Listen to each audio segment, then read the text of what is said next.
ആ കഥയെ അറിയില്ല. ഈ സിനിമ ഡബ് ചെയ്യുമ്പോഴും കഥ അറിയത്തില്ല. നമ്മളൊക്കെ ആദ്യം ഒരുപാട് ഞെട്ടിട്ടാ ഞെട്ടാതെ വെടി വെച്ചേ. ഞാനൊക്കെ ഒരു 19 പ്രാവശ്യം ഞെട്ടി. ഞാൻ ഒരിക്കലും സിനിമ കൊച്ചിലൊന്നും സ്വപ്നം കണ്ടിരുന്നില്ല. അപ്പോൾ അധികം താമസിക്കാതെ കല്യാണവും നടന്നു. ചെറുപ്പത്തിൽ തന്നെ കല്യാണം കഴിച്ചു. ഇപ്പം മക്കളൊക്കെ ഇപ്പോൾ കണ്ടില്ലേ. ഇപ്പം ഞാൻ എല്ലാവരും ചോദിക്കും, ആഹാ 3 മക്കളുണ്ടോ? ഞാൻ പറഞ്ഞു എനിക്ക് 4 കൊച്ചു മക്കളുണ്ട് എന്ന് പറഞ്ഞു. ഞാൻ പറഞ്ഞപ്പോൾ എന്നെ ചോദിച്ചു, അത് ഞാൻ പറഞ്ഞു എന്ത് ചെയ്യാൻ, വളരെ ചെറുപ്പത്തിൽ ഞാൻ കല്യാണം കഴിച്ചു. എൻ്റെ ആ കൊച്ചു പ്രായത്തിൽ എൻ്റെ മനസ്സിൽ അതൊന്നും കയറിയിട്ടില്ല, ഈ സിനിമ ഒന്നും ഉള്ള സ്വപ്നമൊന്നും. ഞാൻ കലാരംഗത്ത് വരുന്നത് എൻ്റെ ഹസ്ബൻഡിൻ്റെ ഒരു വന്നപ്പോഴാണ് ഞാൻ കലാരംഗത്ത് വരുന്നത്. ചേട്ടൻ നീ എന്നാ അഭിനയിക്കാന്ന് പറഞ്ഞപ്പോൾ ആ ഒരു റിയാക്ഷനെ കണ്ടപ്പോൾ സങ്കടം വന്നു. എന്നാ ചെയ്യാൻ, ഞാൻ വരുമ്പോൾ ഇവരെല്ലാവരും ഉണ്ടായിരുന്നു. എല്ലാവരും നമ്മളെ പകുതിക്കാക്കി എല്ലാവരും പോയി. ദൈവം വിളിക്കുമ്പോൾ പോയല്ലേ പറ്റൂ. ആ പെട്ടെന്ന് ഫീൽ അതാണ് കണ്ണു നിറഞ്ഞേ. ചെറുപ്പകാലത്തിലാണെങ്കിലും ഒരുപാട് മുടിയും അതുപോലെ തന്നെ നിറത്തിന്റെ കാര്യത്തിലാണെങ്കിലും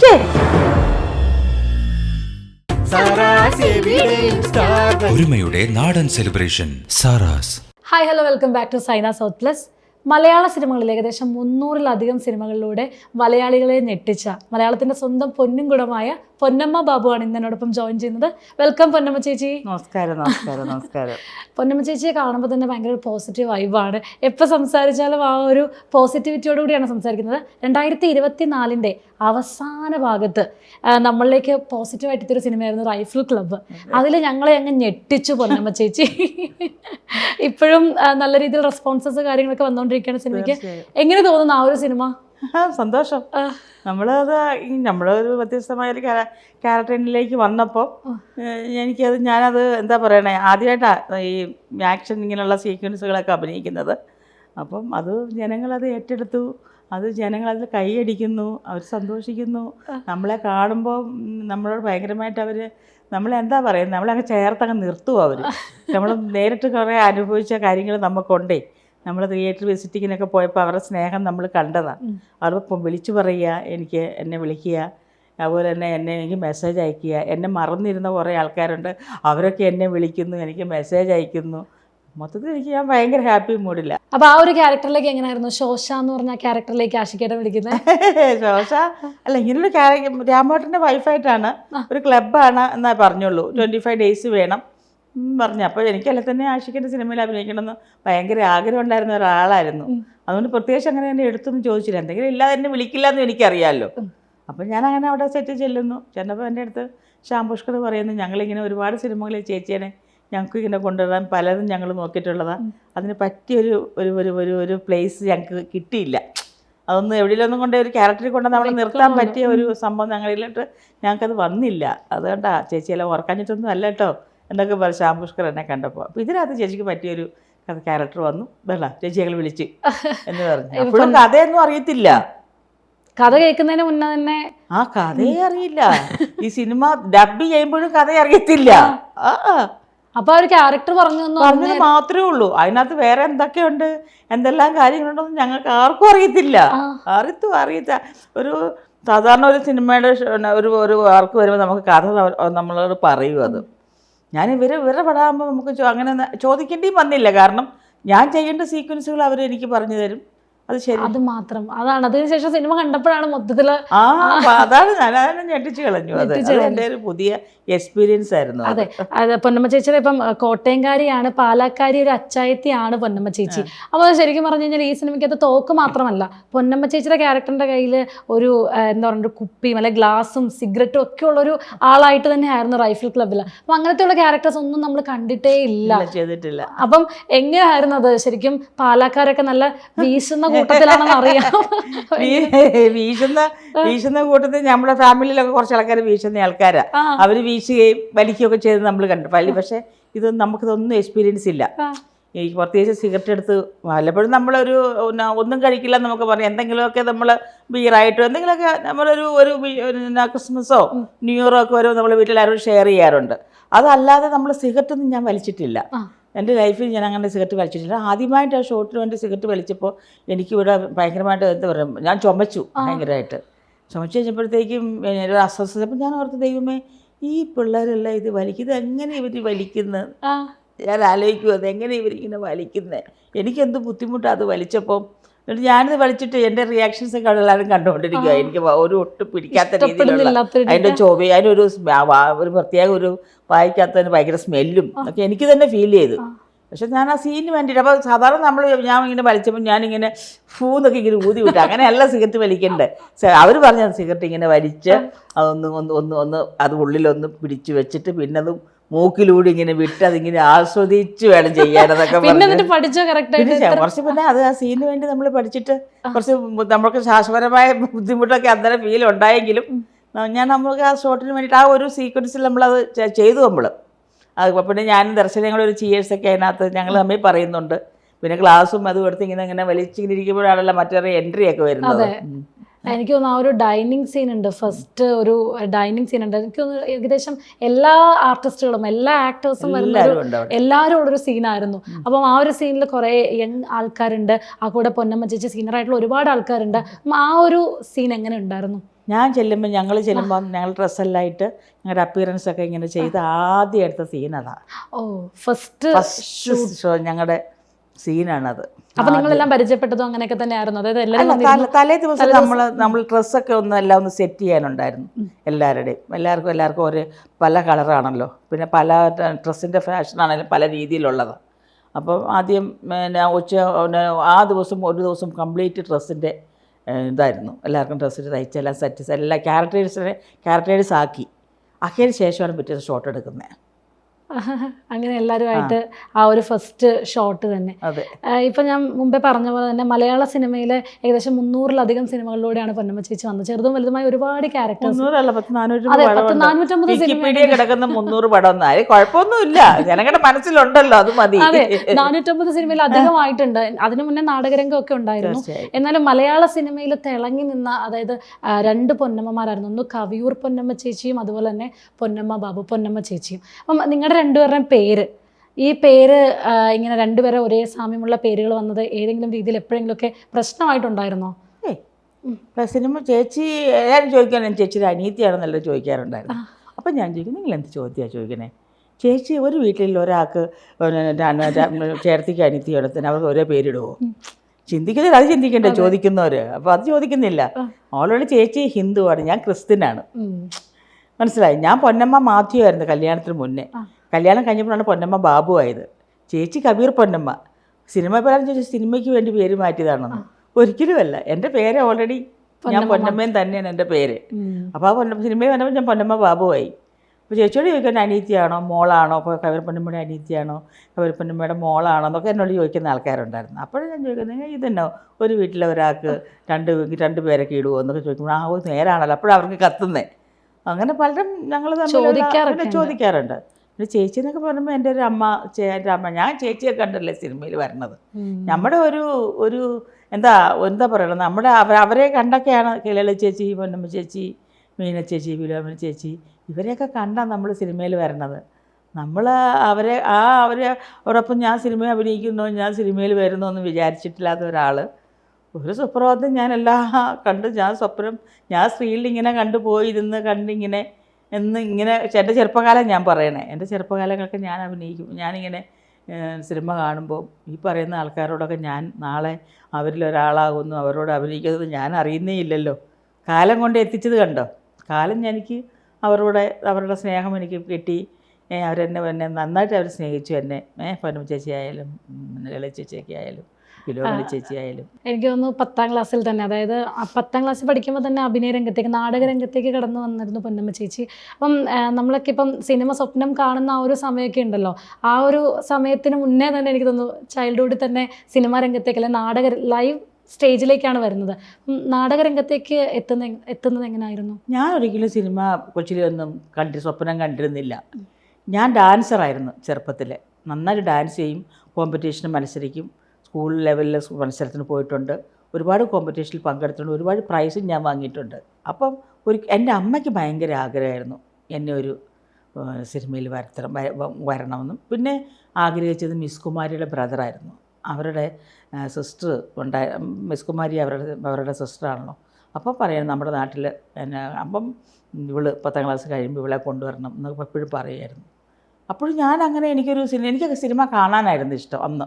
എനിക്കങ്ങനെ ഒരു അഭിനയത്തൊരു സിനിമ അങ്ങനെയൊന്നും എൻ്റെ ഉള്ളിലോട്ടേ വന്നില്ല. പിന്നെ വർഷങ്ങൾ കഴിഞ്ഞ് എൻ്റെ 27ാമത്തെ വയസ്സിലാണ് ഞാൻ പിന്നെ സിനിമയിൽ വരുന്നത്. അത് ക്യാരക്ടർ റോള് ചെയ്ത് മറ്റേ പടനായകൻ ദിലീപിൻ്റെ കുട്ടേട്ടനും ദിലീപുമാണ് അതിനകത്ത് 2 ഹീറോമാർ. 96 96 ഓർമ്മയില്ല. ആ വർഷം ഞാൻ വരുന്നത്. അപ്പോൾ അധികം താമസിക്കാതെ കല്യാണവും നടന്നു. ചെറുപ്പത്തിൽ തന്നെ കല്യാണം കഴിച്ചു.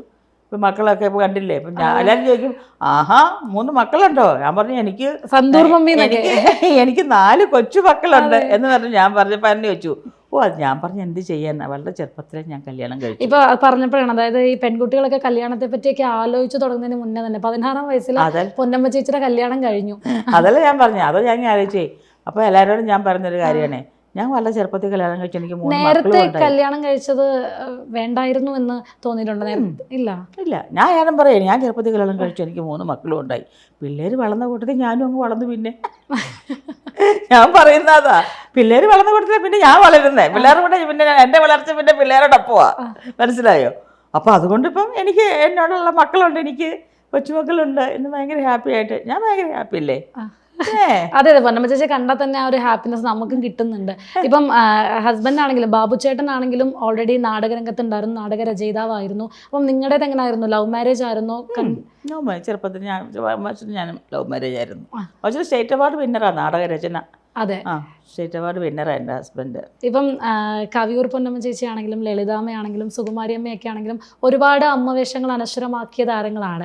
എന്നാൽ അതിൽ നിന്നും വളരെ വ്യത്യസ്തമായ അമ്മവേഷങ്ങളാണ് പൊന്നമ്മ ചേച്ചി ചെയ്തിട്ടുള്ളത്. കാരണം പരിഷ്കാരിയായ അമ്മ, അല്ലെങ്കിൽ കുറച്ച് പൊങ്ങച്ചമൊക്കെ ഉള്ള ഈ പാലക്കാരി അച്ചായത്തിയുടെ ഈ ഒരു പരിഷ്കാരി ലുക്കൊക്കെ കണ്ടിട്ടാണോ അങ്ങനെ ഒരു ക്യാരക്ടറിലേക്ക് ആദ്യം തന്നെ അങ്ങ് കൊണ്ടുപോയത് ഡയറക്ടേഴ്സ്? എനിക്ക് ഈ വ്യത്യസ്തത വേഷം ചെയ്യാൻ ഭയങ്കര ഇഷ്ടമാണ്. നമ്മുടെ സുകുമാരിയമ്മ വളരെ വ്യത്യസ്ത വേഷങ്ങൾ ചെയ്തൊരു ആർട്ടിസ്റ്റ് അല്ലേ? സുകുമാരിയമ്മയ്ക്ക് ശേഷം ആരെങ്കിലുമൊക്കെ ചെയ്യാൻ വേണ്ടേ? പിന്നെ നമ്മുടെ മീന ചേച്ചി പഴയ നിങ്ങൾ ഓർമ്മയുണ്ടോയെന്ന് അറിയില്ല, അവരെയൊക്കെ ഓർക്കുന്നുണ്ടോയെന്ന് അറിയില്ല. അവരുടെ പടങ്ങളൊക്കെ കണ്ട്, പഴയ പടങ്ങൾ കണ്ടറിയാം. അവരൊക്കെയാണ് വ്യത്യസ്ത വേഷങ്ങൾ മലയാള സിനിമ ചെയ്തുകൊണ്ടിരുന്നത്. എനിക്ക് സുകുമാരിയമ്മയാണ് അമ്മയായാലും അമ്മായി കുശമ്പത്തി ആയാലും താടകയായാലും പിന്നെ കോമഡി ആയാലും വില്ലത്തി ആയാലും എല്ലാം സുകുമാരിയമ്മ എന്ന പക്കാ സെൻറ്റിമെൻറ്റ്സ് ചെയ്യാനുള്ളതൊക്കെ എല്ലാം അവരാപ്റ്റ. നമ്മുടെ പൊന്നമ്മ ചേച്ചി എന്ന് പറഞ്ഞാൽ പൊന്നമ്മ ചേച്ചി സായി ആയ ഒരു അമ്മയാണ്. അതിനപ്പുറത്തൊരു പൊന്നമ്മ ചേച്ചിക്ക് ഒന്നും ചെയ്താൽ ജനം സമ്മതിക്കില്ല. അങ്ങനെ അമ്മയാക്കി മാറ്റി. എനിക്ക് ആ ഒരമ്മയിൽ അങ്ങനെ ആവണ്ട. എനിക്ക് ഇങ്ങനെ വ്യത്യസ്തത വരുത്തുന്ന നല്ല കഥാപാത്രങ്ങൾ, നല്ല ഡെപ്തുള്ള, നല്ല എന്താ പറയണ, നല്ല ടച്ചിങ് ആയിട്ടുള്ള നല്ല ബലമുള്ള കഥാപാത്രങ്ങൾ ചെയ്യണം. എനിക്കതാണ് ആഗ്രഹം. ഇനിയുള്ള എൻ്റെ ഒരു ചുവടുവയ്പ്പും ഇനി എൻ്റെ മുന്നോട്ടുള്ള എൻ്റെ ഒരു യാത്രയും നല്ല ശക്തമായ കഥാപാത്രങ്ങൾ ചെയ്യണം എന്നുള്ളതാണ്.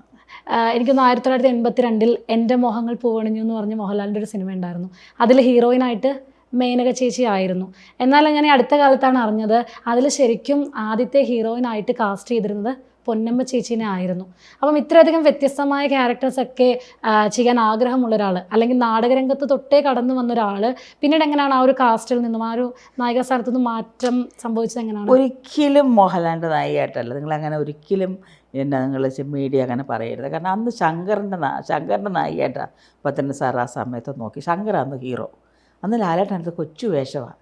ഇന്നത് മീഡിയയ്ക്ക് പറയാൻ നോക്കുമ്പം ഇന്ന് മോഹൻലാലാണ് ഹീറോ. ഇത് ശങ്കർ ഇന്നിപ്പം ഇച്ചിരി ശങ്കർ അപ്പം അധികം പടത്തിലില്ലല്ലോ. ശങ്കറിൻ്റെ പേര് പറഞ്ഞാൽ പെട്ടെന്ന് ഇത് അങ്ങോട്ട് ഇതാവില്ല. ആകുമ്പോൾ അവർ ലാലേട്ടൻ്റെ പേരെടുത്തിടും. അതല്ല, ഞാൻ എല്ലാ ഇൻ്റർവ്യൂവിലും ഞാൻ തിരുത്തുന്നുണ്ട്. എന്നെ അങ്ങനെ പറഞ്ഞു വന്നിട്ടാണ് വീട്ടിൽ വന്നിട്ട് പുത്രൻ സാർ എൻ്റെ അമ്മേൻ്റെ അടുത്ത് വന്ന് പറയും, ഫോട്ടോ എടുക്കുക വന്ന് ഞാൻ ഡാൻസ് ചെയ്യുമെന്ന് അറിഞ്ഞ് ആരോ അറിഞ്ഞ് കേട്ട് സാറ് വന്ന വീട്ടിൽ. അപ്പോൾ ഞാനതിങ്ങനെ വീട്ടിലിങ്ങനെ ഇരുന്ന് എന്തോ എഴുതിക്കൊണ്ടിരിക്കുമ്പോൾ എൻ്റെ അടുത്ത് ഇരുന്ന് അമ്മയായിട്ടാണ് സംസാരിച്ചത്. അപ്പോൾ കുറച്ച് ഫോട്ടോസ് എടുക്കണം വന്നത്, സ്റ്റാർ സ്റ്റുഡിയോയിൽ ഫോട്ടോസൊക്കെ അയക്കണം എന്നൊക്കെ പറഞ്ഞിട്ട് പോയി. അപ്പോൾ അങ്ങനെ പറഞ്ഞ് അതങ്ങോട്ട് പോയി. പിന്നെ ഫോട്ടോയ്ക്കൊക്കെ നിന്നില്ല. അതിനുള്ളിൽ ഞങ്ങളുടെ പെട്ടെന്നൊരു കല്യാണവും കാര്യങ്ങളും എല്ലാം പിന്നെ അല്ല ഫോട്ടോ എടുത്തു കേട്ടോ. സ്റ്റാർ സ്റ്റുഡിയോയിൽ വന്ന് ഫോട്ടോസൊക്കെ എടുത്ത് അയച്ചു കൊടുക്കുകയൊക്കെ ചെയ്തിട്ടുണ്ട്.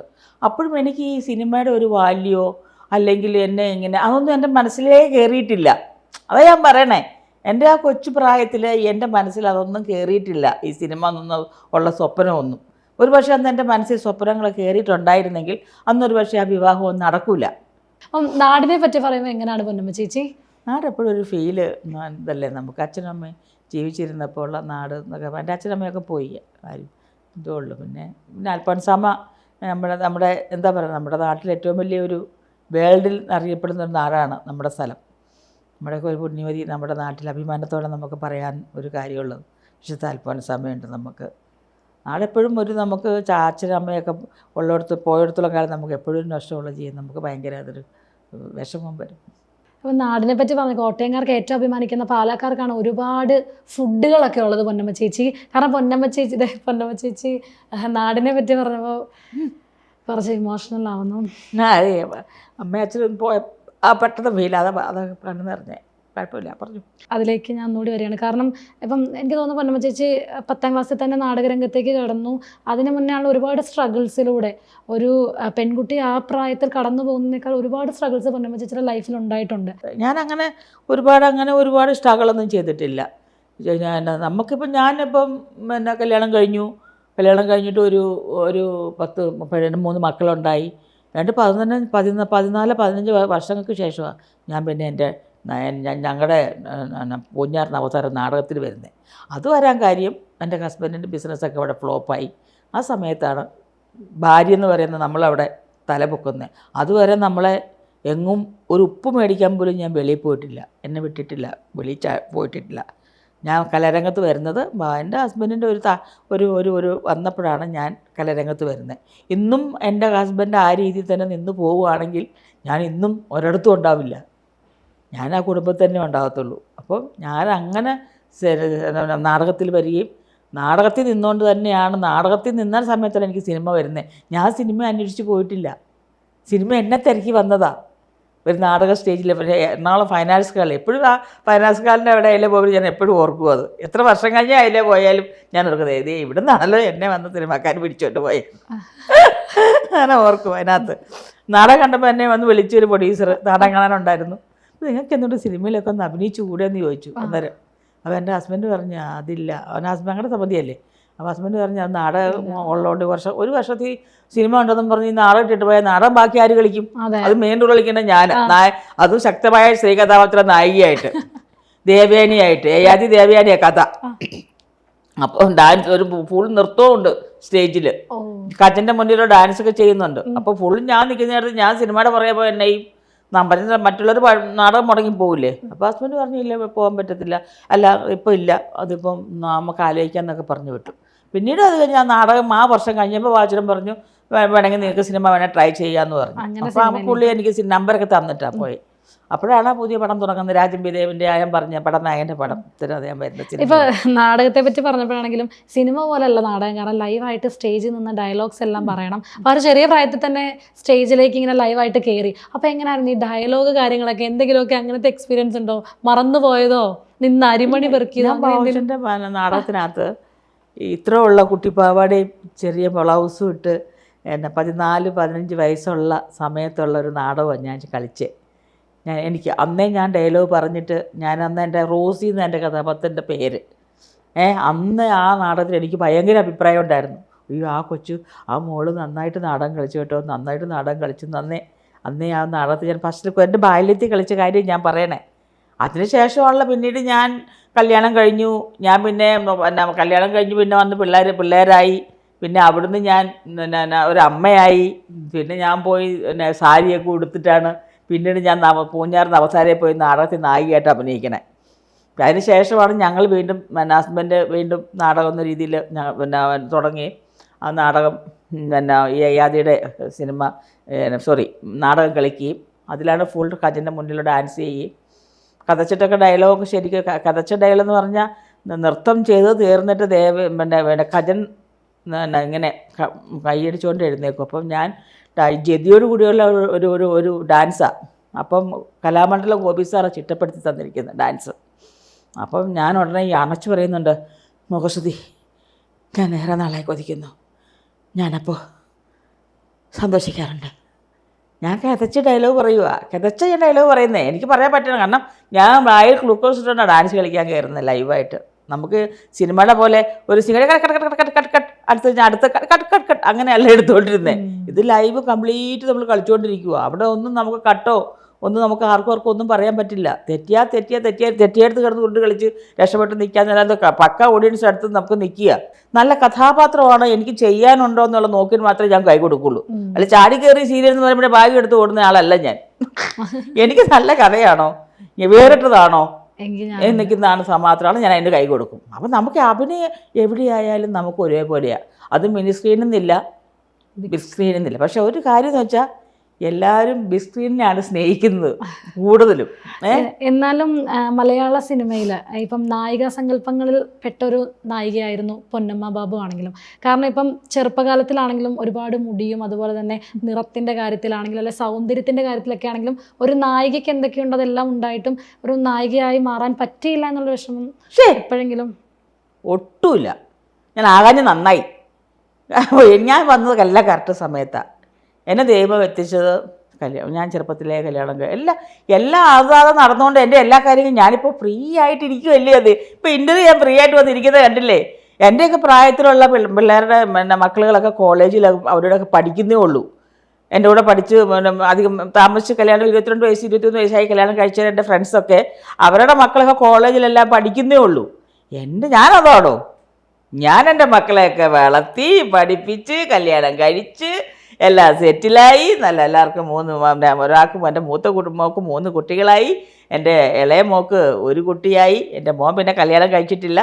അവൻ കല്യാണം കഴിക്കാതെ അങ്ങനെ നിൽക്കുക. നമ്മളെ വേണം അറ്റെണ്ണം കൊടുക്കാൻ. കല്യാണം കഴിക്കാത്ത ഇപ്പോഴത്തെ ആൺപിള്ളേർ ഏതാ ഞാൻ ചോദിക്കണേ. പണ്ടൊക്കെ ഇപ്പോഴത്തെ ആൺപിള്ളേരും പെൺപിള്ളേരൊന്നും കല്യാണം കഴിക്കുന്നില്ല. എനിക്കതാ മനസ്സിലാവാത്ത. ഞാനൊക്കെ 16 വയസ്സിലെ കല്യാണം കഴിച്ചതുകൊണ്ടല്ലോ.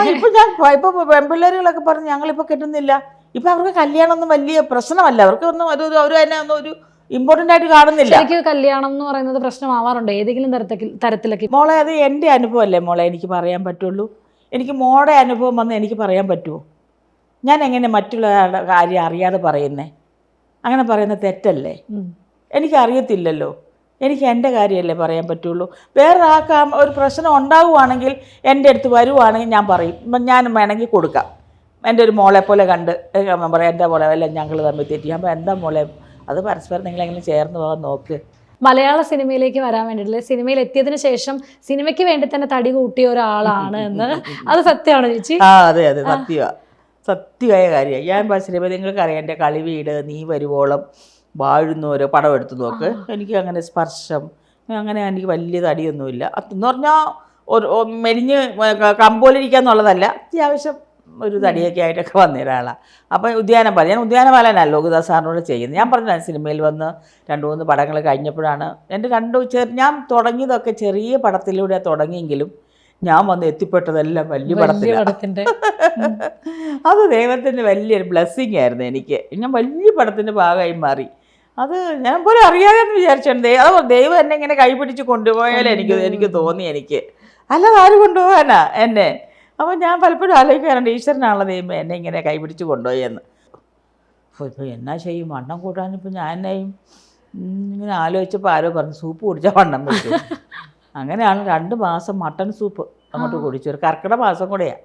മട്ടൺ സൂപ്പ് കുടിച്ചിട്ട് അധികം അങ്ങനെ വണ്ണിച്ചില്ല. ഏകദേശം കുറച്ചൊരു വണ്ണം വെച്ചുള്ളൂ. പിന്നെ ഞാൻ ഭക്ഷണം പിന്നെ അങ്ങോട്ട് ശ്രദ്ധിച്ചിട്ടേ ഇല്ല. ഞാൻ അങ്ങനെ വണ്ണം കുറയ്ക്കും. ഇപ്പോഴൊക്കെയാണ് ഇപ്പോഴൊക്കെ എവിടെയെങ്കിലുമൊക്കെ ഇച്ചിരി കുറയ്ക്കാനും ഒന്ന് കൂടുന്ന അനുസരിച്ച് ഞാനൊന്ന് പിടിക്കും. എൻ്റെ ശരീരത്തിനകത്ത് എനിക്ക് എന്തെങ്കിലും ബുദ്ധിമുട്ടോ വിഷമോ എനിക്കുണ്ടെങ്കിൽ എനിക്കറിയാം എൻ്റെ വണ്ണം കയറി. അപ്പോൾ ഇപ്പോഴൊക്കെയാണ് എന്തെങ്കിലുമൊക്കെ ഞാൻ കുറച്ചൊക്കെ കുറയ്ക്കാൻ നോക്കുന്നത്. നേരത്തെ ഞാൻ ഒരിക്കലും കുറയ്ക്കാൻ നോക്കിയിട്ടുണ്ടായിരുന്നില്ല. അപ്പോൾ വണ്ണം കുറയ്ക്കാനും സമ്മതിക്കില്ല. നമ്മുടെ തന്നെ ആൾക്കാർ പറയുന്നത് വണ്ണം ഉള്ളതുകൊണ്ട് കേട്ടോ ഈ കഥാപാത്രങ്ങൾ, വണ്ണം ഇല്ലെങ്കിലുണ്ടല്ലോ എന്നൊക്കെ പറയുന്നവരുണ്ട്. അപ്പോൾ എൻ്റെ മക്കൾ പറയും, അവരങ്ങനെ പലതും പറയും, മമ്മി വണ്ണം കുറച്ചേ പറ്റൂ, ഇല്ല അസുഖങ്ങളുണ്ടാവും, അസുഖങ്ങളൊക്കെ ഇല്ലാതെ വണ്ണമില്ലാതെ ആരോഗ്യത്തോടെ ഇരിക്കണം. ഞങ്ങൾക്ക് ആ മമ്മി അങ്ങേയറ്റം വരെ കാണണം, അതുകൊണ്ട് മമ്മിക്ക് വണ്ണം കുറച്ചേ പറ്റുള്ളൂ. ഞങ്ങൾക്ക് വണ്ണമുള്ള പൊന്നമ്മ ചേച്ചീനെയാണ് ഭയങ്കര ഇഷ്ടം. എനിക്ക് തോന്നുന്നു ഭയങ്കരമായിട്ട് ഇപ്പം ഭക്ഷണം കഴിക്കുന്നത് പോലെ തന്നെ നന്നായിട്ട് കുക്ക് ചെയ്യുന്ന ഒരാളും കൂടെയാണ്. ഇപ്പം കോട്ടയംകാരുടെയൊക്കെ ഫുഡ്, ഇപ്പം പാലാ സൈഡൊക്കെ ആണെങ്കിൽ ഇപ്പം കള്ളാണെങ്കിലും കപ്പയാണെങ്കിലും ചിക്കൻ കറി ആണെങ്കിലും ബീഫ് കറി പരിപാടിയൊക്കെ ആണെങ്കിലും നല്ല ഫുഡ് കിട്ടുന്ന ഒരു ഏരിയ കൂടിയാണ് ചേച്ചി വരുന്ന സ്ഥലമാണെങ്കിലും. ഏറ്റവും ഇഷ്ടപ്പെട്ട ഒരു ഫുഡ് ചോദിക്കുകയാണെങ്കിൽ ഏതായിരിക്കും പൊന്നമ്മ ചേച്ചി? കപ്പയും മീൻകറിയാണ്. നമുക്കായിട്ടൊരു റെസിപ്പി പറഞ്ഞു തരാനാണെങ്കിൽ ഏതൊരു ഫുഡ് ഐറ്റം ആയിരിക്കും പെട്ടെന്ന് മനസ്സിലേക്ക് തോന്നുന്നൊന്ന്? പെട്ടെന്ന് പറയാനാണെങ്കിൽ ഉണക്കച്ചെമ്മീൻ മേടിച്ച് അതിൻ്റെ തലയും വലിഞ്ഞുള്ളി മാറ്റിക്കളഞ്ഞ് അത് അത് കുറച്ച് എണ്ണ ഒഴിച്ച് അത് മാത്രം വറുത്ത് കോരി മാറ്റി വെച്ചിട്ട് കുറച്ച് ഉള്ളിയും കുറച്ചൊരു നീളമുള്ള മുളകില്ലേ, അല്ലെങ്കിൽ അതിൻ്റെ പൊടിയായാലും മുളക് പൊടിയായാലും മതി, ആ ഉള്ളിലിട്ട് പൊടിച്ച് ഉള്ളിയും കൂടെ ഇട്ട് ഇടിച്ച് അതിന് ലേശ ഉപ്പ് അതിലിടണം. കാരണം ചെമ്മീൻ ഉപ്പില്ലാത്തതുകൊണ്ട് ഉപ്പ് കൂടി ഇട്ട് ഇതിട്ടിട്ട് ആ വറുത്ത എണ്ണയ്ക്കകത്തോട്ട് ഈ മുളകും ഈ ഉള്ളി ഇടിച്ചുകൊണ്ട് ഇങ്ങോട്ട് ചിക്കണം. എന്നിട്ട് ഇപ്പോൾ ഈ വറുത്ത് വെച്ചിരിക്കുന്ന ചെമ്മീൻ എടുത്ത് അങ്ങോട്ട് തട്ടണം. തട്ടിയിട്ട് പിന്നെ നമുക്ക് എന്നാ പിന്നെ നിങ്ങൾ ദിവസം ഉണ്ടാക്കി കഴിച്ചിരിക്കും. നിസാര സംഭവം ഞാൻ പറഞ്ഞത്. വായിലൊക്കെ വെള്ളം വന്നു. അതെ, മാറ്റിട്ട് കഴിക്കാൻ അതാ പറഞ്ഞേ. നല്ല ചൂട് ചോറെടുത്തിട്ട് അതിൽ ഒരു കറിയും വേണ്ട, ഇത് വെച്ചിട്ട് ചേട്ടൻ അത് കഴിക്കുക. എന്റെ ചേച്ചി പറയുമ്പോ തന്നെ ഇച്ചിരി തൈര് കൂടി ഉണ്ടെങ്കിൽ ഉഷാർ. ഇച്ചിരി തൈരും കൂടി ഇപ്പുറത്തുണ്ടെങ്കിൽ നല്ല തൈരും പപ്പടമൊക്കെ ഉണ്ടെങ്കിൽ അതും ഓക്കെ. ഇല്ലെങ്കിൽ ഇത് മാത്രം മതി ചോറ്, വേറെ ഒന്നും വേണ്ട. പെട്ടെന്ന് പറഞ്ഞില്ലേ? പെട്ടെന്ന് പറഞ്ഞു ഒരു പ്ലേറ്റ് ചോറ് കഴിച്ചൊരു ഫീല് കിട്ടി, വയറ് നിറഞ്ഞു. ഞാൻ ഓൾറെഡി എനിക്ക് ഓൺലൈൻ ഫുഡ് ഉണ്ട്, അതറിയാമോ? അതെ, കോവിഡ് സമയത്ത് എനിക്ക് തോന്നുന്നു ഞാൻ ഓൺലൈൻ ഫുഡ് തുടങ്ങി. നല്ലതായിട്ട് പോയി. അതിപ്പം ഒന്ന് നിർത്തി വെച്ചിട്ട് നമ്മൾ വീണ്ടും സ്റ്റാർട്ട് ചെയ്യുന്നുണ്ട്. ആൾക്കാർ നമ്മളോട് ഈ പറയുന്ന ഫേസ്ബുക്ക് വഴി അല്ലാതെ എന്നെ കാണുമ്പോൾ ചേച്ചി എന്നാ ചേച്ചി ആ ഫുഡ് ഞങ്ങൾ ചേച്ചിയുടെ നിന്ന് മേടിച്ചിരുന്ന പൊന്നമാസ്കല പറയുന്നത്. ഞങ്ങൾക്ക് റേറ്റിംഗ് 4.5 റേറ്റിംഗ് ഉണ്ടായിരുന്നു. നമുക്ക് നല്ല റേറ്റിംഗും ഉണ്ടായിരുന്നു. കാരണം വെച്ചാൽ ഞാനെന്ന് വെച്ചാൽ നാടൻ ഫുഡാണ്. എനിക്കെല്ലാം പക്ക എല്ലാം നല്ല വൃത്തിയായിട്ട് നീറ്റായിട്ട് കൊടുക്കണം ഫുഡ് കൊടുക്കുമ്പോൾ. ഇപ്പം ഈ നമ്മുടെ ഈ സിനിമകളുടെയൊക്കെ ലൊക്കേഷൻ പറയുമ്പോഴത്തേനും ഈ ഫുഡ് ഉണ്ടാക്കാൻ അറിയാവുന്ന ഒരുപാട് ഫുഡൊക്കെ കൊണ്ടുവരുമെന്ന് പറഞ്ഞു. റൈഫിൾ ക്ലബിന്റെ ലൊക്കേഷനിൽ അങ്ങനെ എന്തെങ്കിലും ഫുഡ് പൊന്നമ്മ ചേച്ചി കൊണ്ടുപോയി. അനുരാഗ് സാറൊക്കെ ഉണ്ടായിരുന്നു. ഞാൻ കൊണ്ടുപോയത് ഫിഷ് കറിയും പിന്നെ ഫിഷ് ഫ്രൈയും 2-3 ഐറ്റം ഉണ്ടായിരുന്നു. അങ്ങനെ ഞാൻ കൊണ്ടുപോയി കൊടുത്തു. അനുരാഗ് സാറിന് ഭയങ്കര ഇഷ്ടപ്പെട്ടു. അപ്പോൾ എൻ്റെ മോളോട് പറഞ്ഞു, മമ്മിയുടെ കറി പിന്നെ സൂപ്പർ, പക്ഷെ കുറച്ച് എരിവ് ഇച്ചിരി ജാസ്തി എന്ന് പറഞ്ഞു. ഇത്തിരി എൻ്റെ കറിക്കെല്ലാത്തിനും ഇത്തിരി എരിവുണ്ട്. എനിക്ക് ഇത്തിരി എരിവും പുളിയൊക്കെ വേണം. ഉപ്പും പുളിയും എരിവും പുളിയൊക്കെ എൻ്റെ കറിക്ക് ഉണ്ടാവും. അപ്പോൾ സാറ് ഭയങ്കര ഇഷ്ടപ്പെട്ടു. ഞാൻ കപ്പ കൊണ്ടുപോയായിരുന്നു. കപ്പ എല്ലാം കൊണ്ട് കൊടുത്തു. എല്ലാവർക്കും ഇഷ്ടപ്പെട്ടു. ഇപ്പം അനുരാഗ് സാറിന്റെ കാര്യം പറഞ്ഞപ്പോഴാണെങ്കിലും ആ ലൊക്കേഷനിൽ ആ സിനിമയിൽ തന്നെ ഒരു ഭയങ്കര ഒരു കഥാപാത്രമായിരുന്നു അനുരാഗ് കശ്യപ്. കണ്ടവർക്കറിയാം സിനിമ. അപ്പോൾ എങ്ങനെയായിരുന്നു ചേച്ചി ആളുമായിട്ടുള്ള ഒരു എക്സ്പീരിയൻസ് കാര്യങ്ങളൊക്കെ? സാറ് ഭയങ്കര ഒന്നാമത് കമ്മ്യൂണിക്കേറ്റ് ചെയ്യാൻ ഞങ്ങളെല്ലാം കണ്ട് ഇങ്ങനെ ഇരിക്കുക. കാരണം സംസാരിക്കണ ഹിന്ദി അല്ലേ, അറിയാമെങ്കിലല്ലേ മിണ്ടാൻ പറ്റുള്ളൂ. അതാ പഠിക്കേണ്ട പ്രായത്തിൽ പഠിക്കുന്ന. നമ്മൾ പഠിച്ചില്ലെങ്കിൽ നമ്മളെ പറഞ്ഞാൽ കല്യാണം കഴിക്കാൻ പോയി. അതാണ് പ്രശ്നം വന്നേ.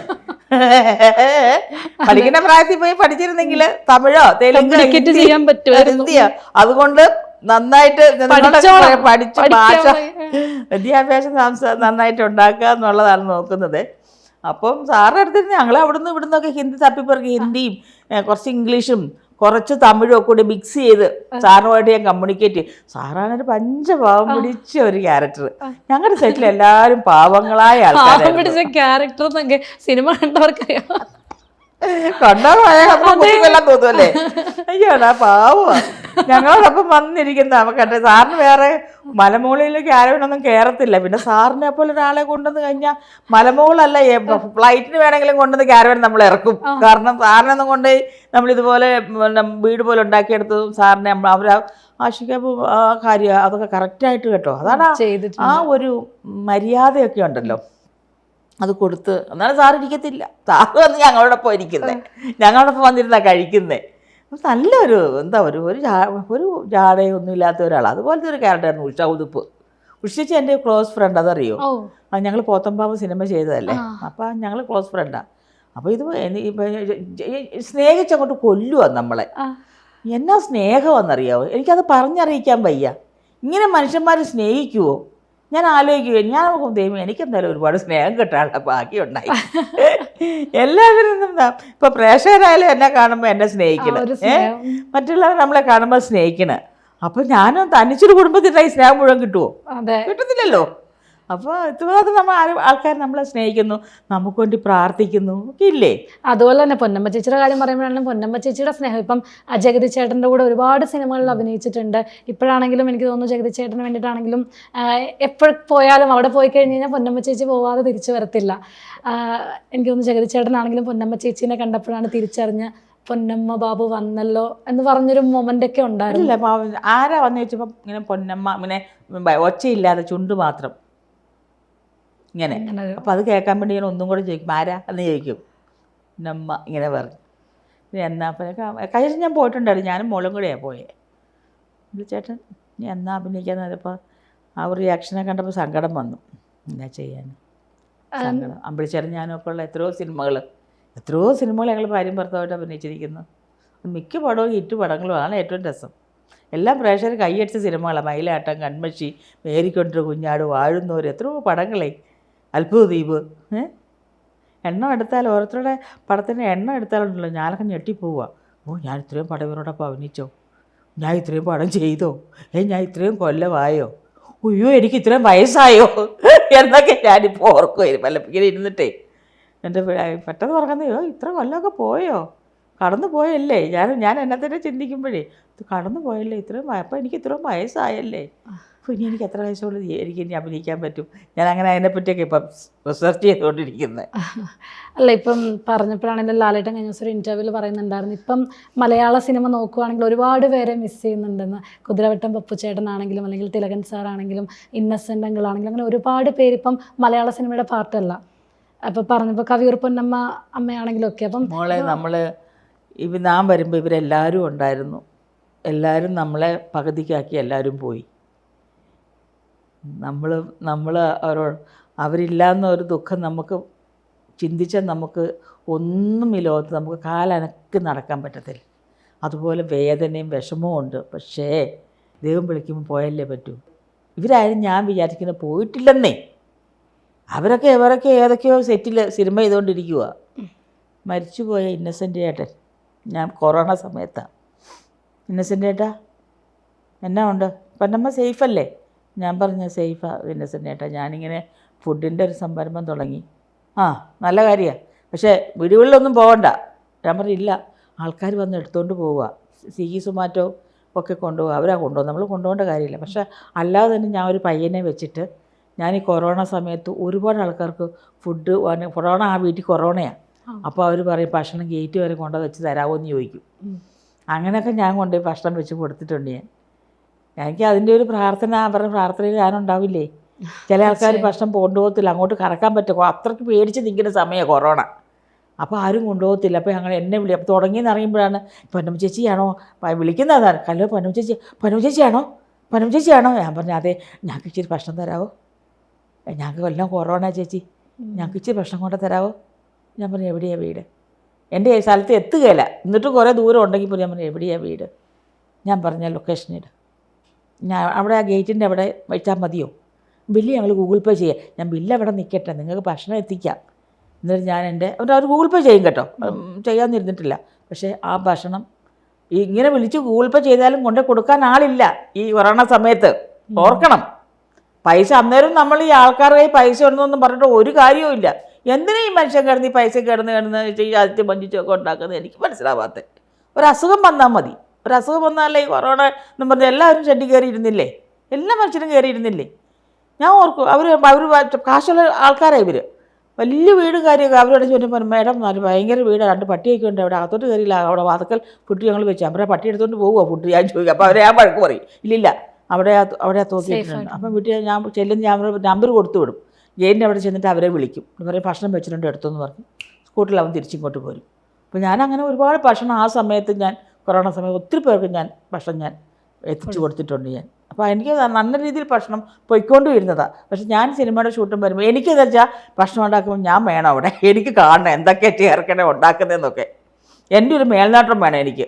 എൻ്റെ കണ്ണ് തെറ്റി ഞാൻ അങ്ങോട്ട് കിടമ്പോൾ കണ്ണ് തെറ്റിക്കഴിഞ്ഞാൽ എൻ്റെ ഭക്ഷണം മോശമായെന്ന് എനിക്കത് സഹിക്കാൻ പറ്റത്തില്ല. അതുകൊണ്ട് അപ്പോൾ ഞാൻ പറയും.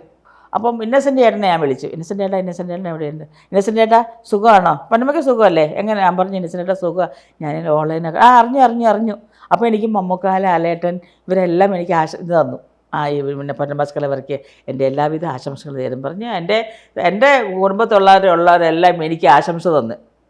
എൻ്റെ മമ്മൂക്ക, ലാലേട്ടൻ, പിന്നെ ജയസൂര്യ, പിന്നെ ഹണി റോസ്, സനു സിത്താര, സലീം കുമാർ എന്ന് വേണ്ട, ഞാൻ ചോദിച്ചവരെല്ലാം എനിക്ക് തന്നു. അത് സോഷ്യൽ മീഡിയ ഭയങ്കരമായിട്ട് അതങ്ങോട്ട് തുടങ്ങുന്ന സമയത്ത് നല്ലതായിട്ട് പോവുകയും ചെയ്തു കേട്ടോ. അതിന് ശേഷം പിന്നെയാണ് ഇന്നസെൻ്റ്, ഞാൻ ഭക്ഷണം വന്നപ്പോൾ പിന്നെ അതിലോട്ട് തന്നെ പോയി. അപ്പോൾ ഇന്നസെൻ്റ് എന്നെ വിളിച്ചു. ഇന്നസെൻ്റ് പറഞ്ഞു നന്നായിട്ട് പോകുന്നുണ്ടോ ബിസിനസ്സൊക്കെ? ഞാൻ പറഞ്ഞില്ല, കുഴപ്പമില്ല. ഇന്നസെൻ്റ് തന്നെ എവിടെയാണ് എന്ന് പറഞ്ഞു.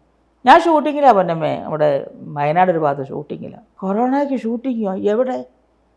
ആരൊക്കെയാണ് അഭിനയിക്കുന്നത്? ഒരു കൊച്ചു പടവാണ് ആണോ? ആരൊക്കെയാണ് അഭിനയിക്കുന്നത്? KP ഉമ്മർ, ജോസ് പ്രകാശ്, കൽപ്പന, ഇങ്ങനെ കുറച്ച് ആൾക്കാരാണ്. ഞാൻ പറഞ്ഞു ഓ ശരി.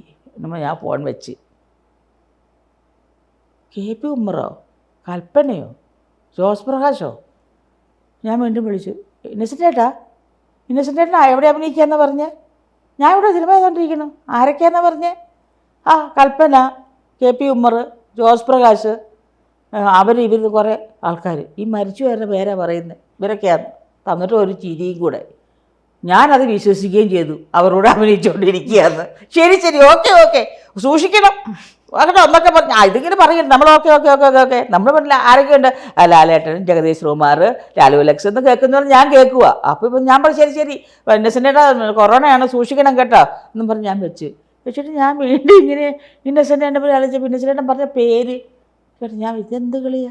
വീണ്ടും വിളിച്ചു ഇന്നസെൻ്റേട്ടൻ ഒറ്റ ചിരി. എനിക്കിത് മനസ്സിലായി, പണ്ടമ്മയ്ക്ക് മനസ്സിലായില്ലെന്ന്. ഇന്നസെൻ്റേട്ടൻ വീട്ടിലുണ്ടെന്നേ. ഇന്നസെൻ്റേട്ടൻ എന്നെ പറ്റിച്ചതാ, അതറിയത്തില്ലേ? ഇന്നസെൻ്റേട്ടനൊരു പറ്റിക്കലുണ്ട് നമ്മളെയൊക്കെ. ഇന്നസെൻ്റേട്ടൻ എന്താ പൊന്നോ ചിരിച്ച് ഞാൻ മടുക്ക്. സെറ്റിലല്ല. ഇന്നിപ്പോൾ ഇവിടെ ഒരു ഇൻ്റർവ്യൂ വന്നാൽ തന്നെ കണ്ട അപ്പം എന്തെങ്കിലും തമാശ പറയും. ഇപ്പോഴാണെങ്കിലും പൊന്നമ്മ ചേച്ചി പറഞ്ഞപ്പോഴാണെങ്കിലും ഇപ്പം നിങ്ങളുടെയൊക്കെ സിനിമ സെറ്റ് കഴിഞ്ഞു കഴിഞ്ഞാൽ നിങ്ങളുടെയൊക്കെ ബന്ധങ്ങൾ ഭയങ്കരമായിട്ട് കണക്റ്റഡ് ആണ്. അത് സിനിമയിൽ നിന്ന് കഴിഞ്ഞു പോകുന്നതല്ല, അതിനുശേഷവും ഒരുപാട് ബന്ധങ്ങൾ കീപ്പ് ചെയ്യുന്ന ഒരാളാണല്ലേ? തീർച്ചയായും. അല്ല ഇപ്പൊ വാട്സപ്പ് ഒക്കെ ഉള്ളതുകൊണ്ട് നമുക്ക് അവർ മറുപടി അയച്ചില്ലല്ലോ, നമ്മൾ ശല്യപ്പെടുത്തിക്കൊണ്ടിരിക്കാമല്ലോ. കൈ എന്നും പറഞ്ഞു നമുക്ക് നമ്മുടെ ശല്യം അവിടെ ചെല്ലുമല്ലോ. അതാണ് അവരെല്ലാം റിയാക്ട് ചെയ്യും കേട്ടോ. എല്ലാവരുമായിട്ട് എന്നെ സംബന്ധിച്ച് ഞാൻ എല്ലാവരുമായിട്ട് നല്ല ബന്ധത്തിലും നല്ല സ്നേഹത്തിലും. എല്ലാവർക്കും എന്നോട് സ്നേഹമാണ്, ഇഷ്ടമാണ്. ഇപ്പൊ ട്രെൻഡിനനുസരിച്ച് മാറി വരികയാണ് ചേച്ചി. റൈഫിൾ ക്ലബിലെ കോസ്റ്റ്യൂം ആണെങ്കിലും എല്ലാം കൊണ്ടും, കാരണം ഓരോ കോസ്റ്റ്യൂമിനാണെങ്കിലും ഓർണമെന്റ്സിനാണെങ്കിലും മേക്കപ്പിനാണെങ്കിലും എല്ലാം ട്രെൻഡിനനുസരിച്ച് നമ്മുടെ ഒപ്പം പിടിച്ചു നിൽക്കുകയാണ്. നിങ്ങൾ ചില്ലായിട്ട് നിൽക്കും, ഞങ്ങൾ ചില്ലായിട്ട് നിൽക്കണ്ടേ? ചില്ലായിട്ട് ഇപ്പൊ ചില്ലെന്നുള്ള വാക്ക് പോലും ഇപ്പഴാണ് ഞാൻ കേൾക്കണത്. എന്ന് പറയുന്ന പോലെ ഈ കാലഘട്ടത്തിലെ പേരാണ് ചില്ല്. അപ്പൊ ചില്ലായിട്ട് നിൽക്കണ്ടേ? പിന്നെ ഈ ഡ്രസ്സ് ഞാൻ ആ സിനിമയിൽ അല്ലാത്തപ്പോ ഇരുന്ന് ഡ്രസ്സ് ചെയ്താ എനിക്ക് ഇങ്ങനെ നടക്കാനാണ് ഇഷ്ടം. സാരി നമ്മൾ അല്ലാത്തപ്പോൾ നമ്മൾ സാരിയൊക്കെ കൊടുത്ത് വലിയ ഓർണമെന്റ്സിന്റെ കമ്മലൊക്കെ ഇട്ട് നമ്മൾ അങ്ങനെ അണിഞ്ഞൊരുങ്ങി ഒത്തിരി നമ്മൾ നടക്കുന്നുണ്ട്. ജീവിതത്തിലല്ലാതെ എനിക്കിങ്ങനെ ഒരു കുർത്തയൊക്കെ ഇട്ട് ഇങ്ങനെ കോളറൊക്കെ എല്ലാവരും പറഞ്ഞു എന്തൊരു കോളർ കുറച്ച് ഞാൻ കഴുത്തൊക്കെ വെട്ടി ഇറക്കി തയ്ക്കുന്നുണ്ട്, എന്നാലും എനിക്ക് ഒരു മനസ്സിന് തൃപ്തി എന്ന് പറഞ്ഞാൽ എനിക്ക് കോളറൊക്കെ വെച്ചിട്ട് ഇങ്ങനെ അങ്ങനെ നടക്കാനാണ് എനിക്കിഷ്ടം. ഇപ്പം മകളാണെങ്കിലും ഇപ്പം സിനിമാ രംഗത്തേക്ക് വന്നുകൊണ്ടിരിക്കുകയാണ്, ഡയറക്ടറായിട്ടാണ് വരുന്നത് ഇപ്പോഴാണെങ്കിലും. അപ്പം എങ്ങനെയാണ് പൊന്നമ്മ ചേച്ചി ഇപ്പം മകളുടെ ആ ഒരു അവള് വരട്ടെ, അവള് പണം ചെയ്യട്ടെ.